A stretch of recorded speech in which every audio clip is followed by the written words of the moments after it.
अच्छा जी, अस्सलाम वालेकुम। आज हमारा पीएफ लेक्चर नंबर 4 है और आज हम पज़ल नंबर 2 करेंगे। ठीक है, सो उसका पज़ल नंबर 2 में हमें ये बताया कि 3 लोग हैं, ठीक है, और मैथमेटिशियंस हैं। सो हमने उनको इस पोजीशन में रखा हुआ है कि ए सबसे पीछे है, ठीक है, बी मिडल में है और सी सबसे आगे है। ठीक है, हो गया। सो इस पोजीशन में और तीनों ने ना कोई हैट पहनी हुई है। ठीक है, सो अब हमने ना इन हैट का कलर फाइंड करना है। सो अब सीन ये है कि ए बी और सी की हैट देख सकता है, बी सी की हैट देख सकता है, लेकिन जो सी है वो पीछे वाली हैट नहीं देख सकता और वो अपनी खुद की हैट भी नहीं देख सकता।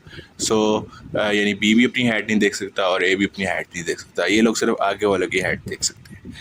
ठीक है, अब क्वेश्चन ये है कि हमने ना फाइंड करना है कि भाई सी जो है उसने कौन सी कलर की हैट पहनी हुई है। ठीक है, तो उसके लिए ना हम सबसे बारी बारी ना उनसे पूछेंगे भाई आपने कौन सी कलर की हैट पहनी हुई है। सो वो इन तीनों में से कोई जवाब देंगे, या तो वो कहेंगे भाई मैंने रेड पहनी हुई है या मैंने ब्लू पहनी हुई है, कहेंगे भाई मुझे नहीं पता।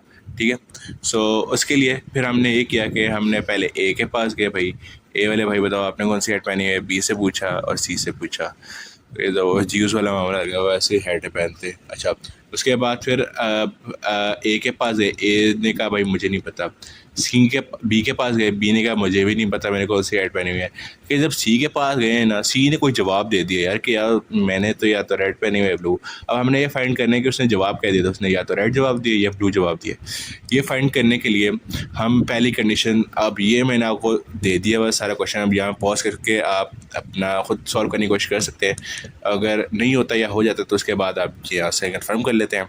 और हिंट ये है कि मैं आपको पहला वाला सॉल्व करके दे देता हूँ। ठीक है, सो जब हम ए ने कहा भाई मुझे नहीं पता, इसका मतलब ये है कि भाई अगर तो बी और सी दोनों ने ब्लू पहनी होती तो दोनों की दोनों जो है ब्लू ऑक्यूपाइड होती ना, तो या तो फिर बाकी 3 रेड बच जाती। इन तीनों रेड में से कोई ना कोई पहनी होती, तो ऐसा नहीं हुआ। सो इसके लिए फिर हम ऑब्वियसली पहली कंडीशन जो है ये गलत हो गई है। तो या तो बी ने रेड पहनी हुई है और सी ने भी ब्लू पहनी हुई है, या बी ने रेड पहनी हुई है और सी ने रेड पहनी हुई है, या दोनों ने रेड पहनी हुई है। ठीक है, इन तीनों में से कोई कंडीशन हो सकती है।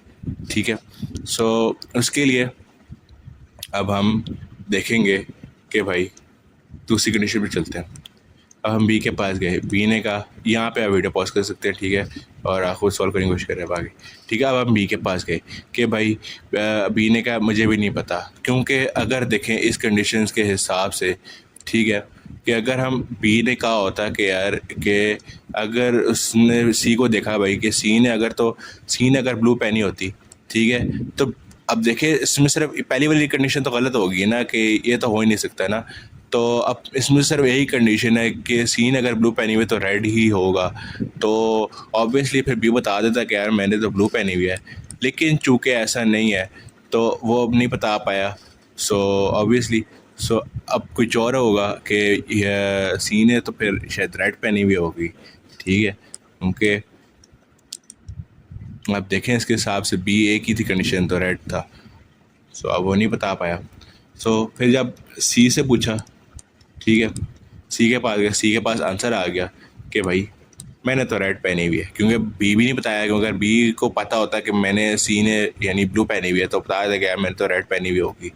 तो इस तरह नहीं हुआ, तब सी ने रेड पहनी हुई है। ठीक है, अब वो नहीं बता सकता कि बी ने या तो ब्लू पहनी हुई होगी या रेड पहनी हुई होगी।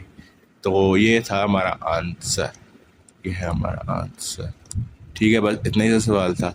और ओके, अल्लाह हाफिज़।